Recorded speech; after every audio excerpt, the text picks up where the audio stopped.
네, 유튜브를 통해서 들어온 두 번째 사연입니다. 그래그래님이네요. 긍정적인 닉네임이네요.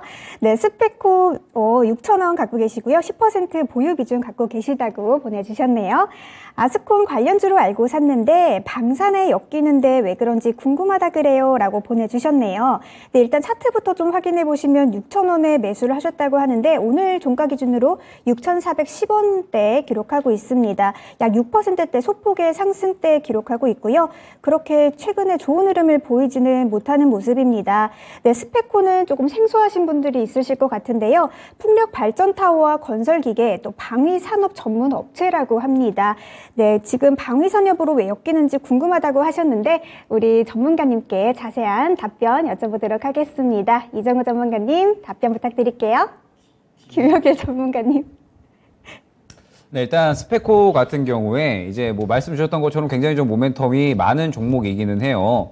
지금 이제 뭐 풍력 쪽, 그 다음에 방산 쪽, 그 다음에 우크라이나 재건 쪽으로 이제 모멘텀이 좀 크게 형성이 되었었던 종목입니다. 그러면서 이제 2월부터 계속해서 좀 흐름을 보게 되면 2월에는 이제 방산주들이 사실 이제 상당히 좀 크게 상승을 보였었죠. 뭐 역시나 다들 알고 계시듯이 러시아와 우크라이나의 전쟁으로 인해서 방산 관련주들이 일제히 이제 상승을 보였다라고 한다면 이제 한 3월, 4월 넘어오고 나서부터 이제 뭐 우크라이나 재건 관련된 소식들이 이제 나오기 시작을 하면서 또 스페코가 콘크리트 플랜트 관련된 종목 기업도 사업도 운영을 하기 때문에 이제 관련돼서 우크라이나 재건 쪽으로도 어느 정도 엮이면서 크게 상승이 나왔었던 그런 이제 종목입니다. 그런데 이제 최근에 스페코가 왜 방산으로 엮이냐면 방산 매출이 한 비중의 10% 정도가 발생을 해요. 이제 배에 이제 수평 장치, 수평을 좀 유지를 해주는 그런 장치를 개발을 하고 이제 좀 취급을 하는데, 사실 이제 방산 쪽으로는 지금 오늘 시장만 봐서도 아시겠지만 실질적으로 이제 실적이 조금 나오는 종목 쪽으로 완전히 넘어갔다라고 보셔야 됩니다. 이제 아까 뭐 특징주로 말씀을 드렸던 뭐 현대로템이나 혹은 뭐 최근에 하나에어로스페이스라든지 실적이 굉장히 좀 잘 나오고 있는 그러한 방산주로 완전히 조금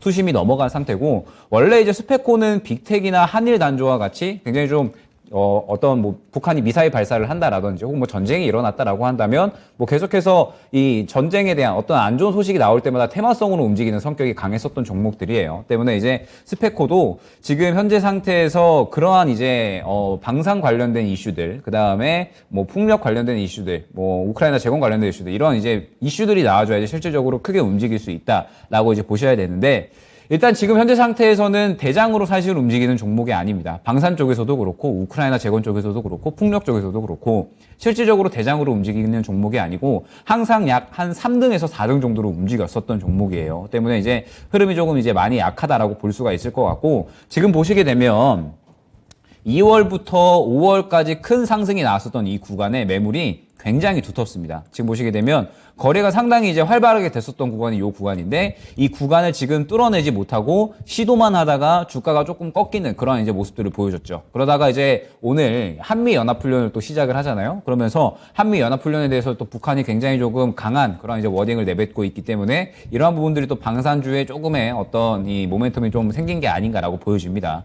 그런데 지금 현재 방산 쪽은 북한이 사실 최근에 뭐 미사일 발사를 한다라든지 혹은 이제 뭐 강하게 어떤 뭐 언급을 한다라고 하더라도 사실 크게 움직이지 않았어요. 한일단조나 빅텍이나 뭐 스페코 전체적으로 마찬가지겠지만 크게 움직임을 보여주지 않았기 때문에 지금 현재 스페코는 이 앞선 매물을 이겨내고 상승이 나올 수 있을까에 대한 어떤 퀘스천 마크가 조금은 필요해 보이는 그런 구간이다라고 볼 수가 있을 것 같습니다. 지금 현재 전체적인 매물도 상당히 두텁고 그 다음에 저항성도 지금 위에 상당히 두텁게 있기 때문에 이 구간을 뚫어주기 위해서는 어떤 실질적인 굉장히 강한 이슈가 필요한데, 지금 상태에서 이 주가를 크게 끌어올릴 만한 강한 이슈가 당장에 나올 수 있을까에 대한 부분은 조금은 의문이 든다라는 부분이 중요할 것 같아요. 그런데 이제 다행히 수익 중이세요. 다행히 수익 중이시기 때문에 일단 뭐 대응하시기에는 굉장히 좀 수월하실 것 같습니다. 지금 현재 상태에서는 저는 주가를 큰 상승을 노리지는 않을 것 같아요. 말씀드렸듯이 지금 보시게 되면 6,500원 구간에 굉장히 저항대가 두터운 모습을 확인을 할 수가 있기 때문에 실질적으로 이 구간을 뚫어주지 못한다라고 한다면 주가의 상승은 조금 어렵다라고 이제 판단을 해주셔야 됩니다. 그리고 계속해서 이 구간을 뚫어주지 못한다라고 한다면 결과적으로는 다시 한번 추세를 하락 쪽으로 잡으면서 5,000원 후반대까지 또 다시 조정이 나올 수가 있는 거기 때문에 일단 지금 현재 상태에서는 6,300원 차익 실현 구간으로 설정을 해드릴 수 있을 것 같습니다. 6,300원 구간을 혹시나 이탈을 한다라고 하면 추세는 다시 하락 쪽으로 잡아가는 거거든요. 때문에 6,300원 구간을 이탈 시에는 바로 차익 실현으로 대응을 하는 것이 가장 적절해 보이고요. 그 다음에 지금 현재 6,500원, 600원 구간을 혹시나 좀 뚫어준다라고 한다면 7,000원 정도까지는 노릴 수 있을 것 같습니다. 그런데 지금 현재 상태에서 시장이 방산 쪽으로도 풍력 쪽으로도 뭐 그 외에 뭐 우크라이나 재건은 지금 현재 완전히 좀 이슈가 죽은 상태고요.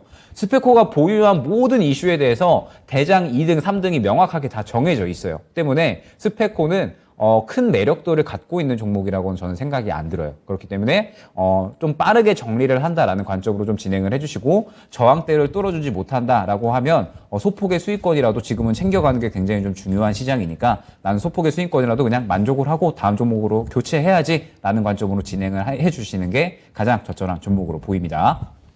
자, 스페코 살펴드렸습니다. 방산주들은 워낙에 많이 있고 다들 알고 계시죠? 자, 그런데 방산주 가운데서 스페코가 지금 돌아가는 판국에서는 메인이라고 볼 수가 없는 것 같습니다. 자, 그래서 이 종목은 좀 발빠른 대응이 필요할 것 같네요. 일단 지금 수익을 보고 계시는데 6,400원대에 있죠? 6,300원 그 밑에까지 내려오게 되면 그때는 바로 차익 실현해 주시면 좋을 것 같고요. 만약에 위로 올라간다면 6,500원, 600원대를 뚫어내잖아요. 그러면 그때는 7,000원대까지 도달의 가능성이 있다라는 점 체크해 두시면서 수익을 실현해 나가시면 좋을 것 같네요. 자, 이렇게 그레그레님의 스페코까지 살펴드렸습니다.